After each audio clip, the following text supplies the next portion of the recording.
Nigeria Chambers here from Big Go Belt Media at San Diego Comic-Con 2025. It's another day and more exciting content to get out to you lovely folks. And I got one I'm very excited for, and I promise you, you are excited for it as well, too. This is a collaboration that I'm sure is going to have people in a frenzy for like the next few years.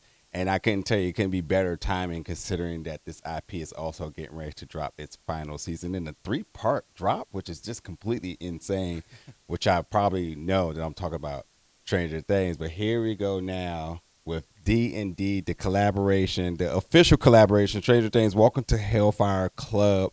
I am with game designer Justice Arman. Just how you doing today? I'm doing great. How about yourself? Good, good. You seem really humble, man. This is a really big deal, big time for you, buddy. How you taking it all in? You know, it's good to be humble. I'm from Nashville, so in the South we try to be a little humble. Yeah, I mean, but the food is so good there, and y'all are very loud about that. I'm up in Seattle, and I don't know that they always know how to salt their food up there, so.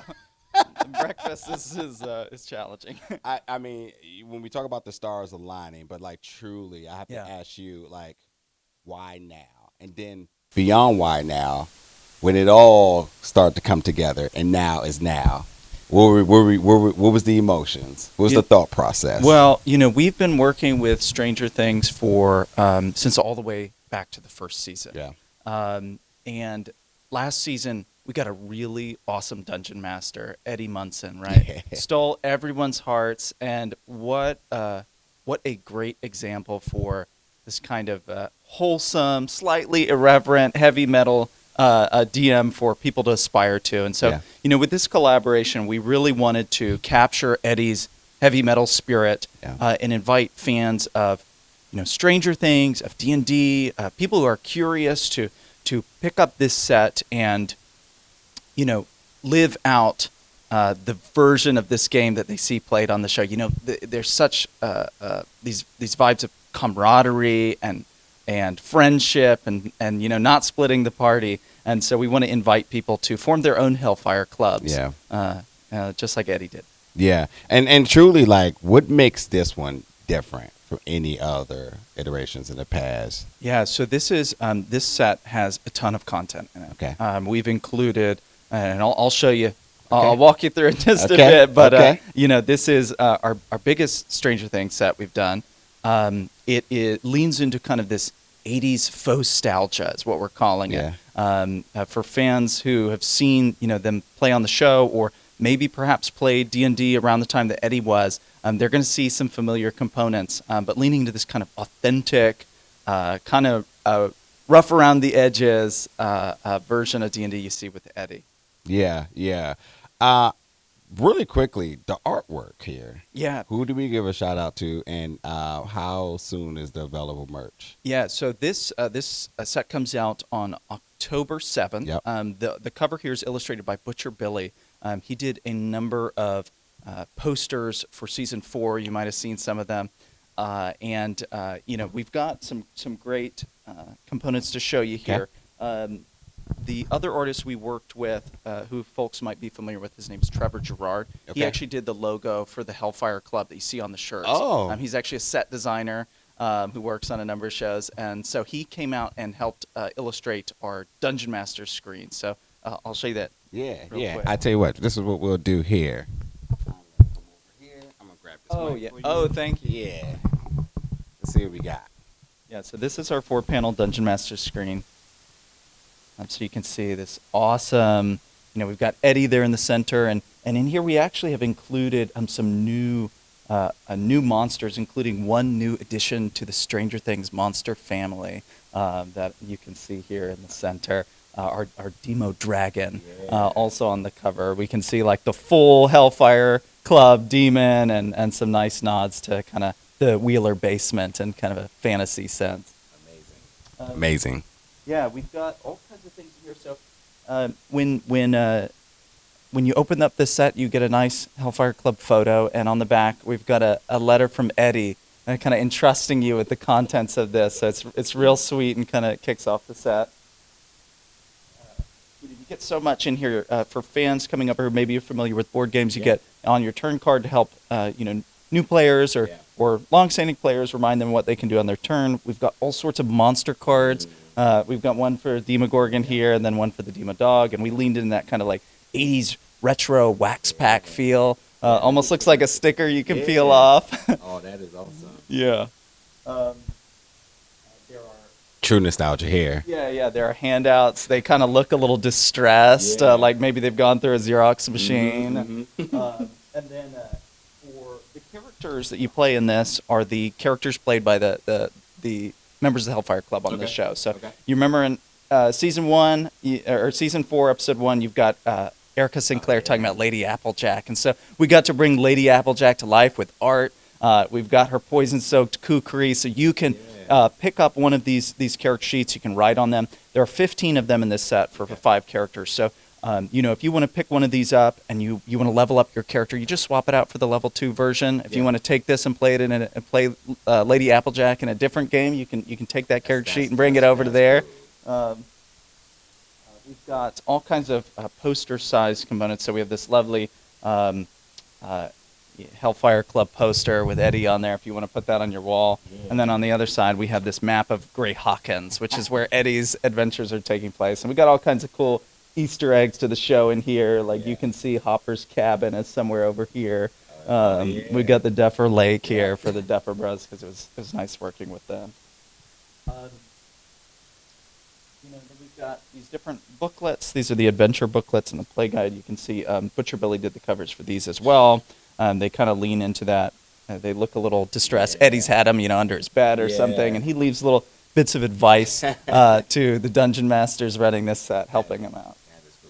And then lastly, we've got other things in here, but these poster maps are really cool. So they're to scale, and the set comes with tokens that you can put them on there, put your character tokens on there. Yeah. And so in this first adventure, you're going to go to the Dungeon of Shadows, and at some point, you're going to flip this upside down and go to the Shadow Dungeon. So simulating a lot of the stuff you've seen on the show. So a ton in this set. Thank you so much. Really just giving DMs and players and fans of the show everything that they need to run kick-ass games for their play. Am I allowed to say kick-ass? Yes, you can. Absolutely. Very appropriate. For their players. So. Okay, so October 7th is when folks can get their hands on this. Is there any pre-orders available right now? What can fans do at Comic-Con this week? So the pre-orders are live on D&D Beyond right now. You can go there, you can pre-order the set if you want. There's also, you can get a bundle, an ultimate bundle that includes the digital pack. And with the digital pack, if you're playing on a VTT, your friends maybe are not local, you're playing across the country, you get quick play maps which have all of the tokens set up on it. You get everything you get in the set digital with the adventures all set up for you. And you also get some exclusives like some digital dice inspired by Stranger Things that you can roll across the virtual tabletop. Yeah, I was literally about to say, talk about the upside down digital dice set, and then the map sticker pack, and then all this is in the ultimate bundle. Yeah, it is. Yeah, it seems like the only way to go. Yeah, I agree. I'm a little biased, but I agree. Yeah. And then beyond this too, because with October 7th being the release for here, and I believe Stranger Things is going to. I know the release is around the holidays. Is really interesting. I think there's something happening Thanksgiving, New Year's Eve, I think it is. And that's plenty of time to really get excited. This is a good way to celebrate, look back on the seasons and get ready. One of the adventures is called Scream of the Crop. Yeah. And it's kind of, in it you go to this blighted farm, you see some crops that have been, decimated. There's a mystery there, kind of not unlike Hopper going to the pumpkin farms in the show. So, it's good for Halloween, too, if you want to lean into something a little eerie. And it's a good way to get ready for We love spooky season around these ways. I got to ask you from a creative aspect, being able to go so much more deeper in the lore and the Easter eggs, the sort of nods, callbacks to the previous season. What are those type of discussions? Is it just something that you're trusted with? Is there like a team that's put together for this? Because this is really cool. At D&D, everything, you make a party, right? You don't split the party. So none of our products are the result of one person. It's a team. Kara Kenna, our creative lead, Kate Irwin, our art director, Trish Yoakum, who did the graphic design, did all the distressing you see on there. And then we worked with the folks over at Netflix as well. And so working with them to find cool nods we can put to the show. And they did trust us. And, we actually got to go out to the set, me and Kara. It actually was timed with the that weird outage that was happening. So we were in the Atlanta airport for like 9 hours. Wow. And at some point, some guy broke out a banjo and started playing the banjo. And this some teenager somewhere was like, "This is the worst day of my life." But it was a great memory. And we got inspired. We took some of the things that we saw there, got to talk with costume designers who told us about, some of the inspirations for Eddie. We were talking about the bands that he might have listened to, like Judas Priest, Metallica, of course, and taking that and infusing it into this set was just a joy. Speaking of Eddie, because I had a little fun question here. So, like, it's all things Comic-Con here. So, what if Eddie was to be able to pitch to a group of metalheads, or just the typical Comic-Con goers, the nerds, might I say? If he was going to pitch a game, what do you think he might try to say to sell it? Pitch a game, I think I think back on how Eddie, welcome Erica in there. She was in middle school at the time, so I think Eddie would probably be a little rough around the edges at first, and then probably say like this is prove your worth. Join the Hellfire Club. Test your mettle with this set. Probably something like that. Maybe a guitar riff in there somewhere. And I want to ask you too, when we talk about this game, what do you feel like this represents in terms of the next generation of tabletop gamers? I love this set because one of the things we really want to do is make it feel authentic, right? So that people who watch the show, people that have nostalgia for the '80s, can look back and feel, like they're reliving some of that. Yeah.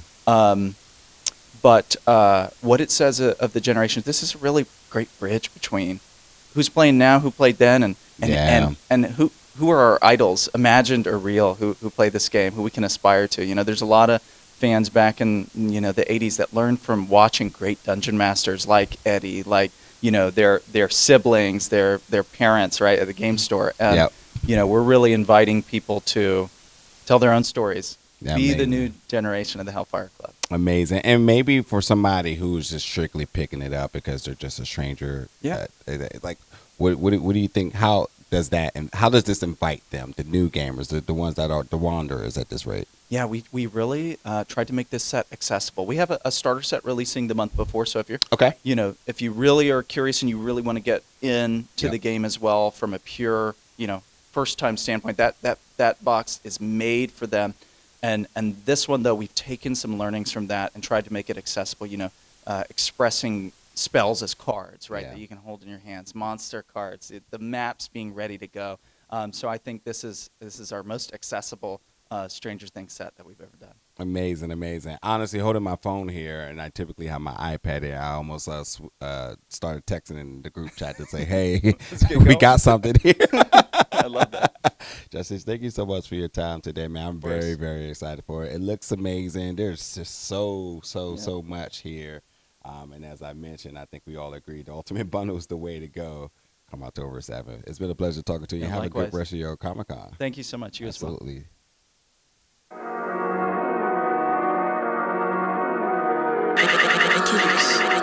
well.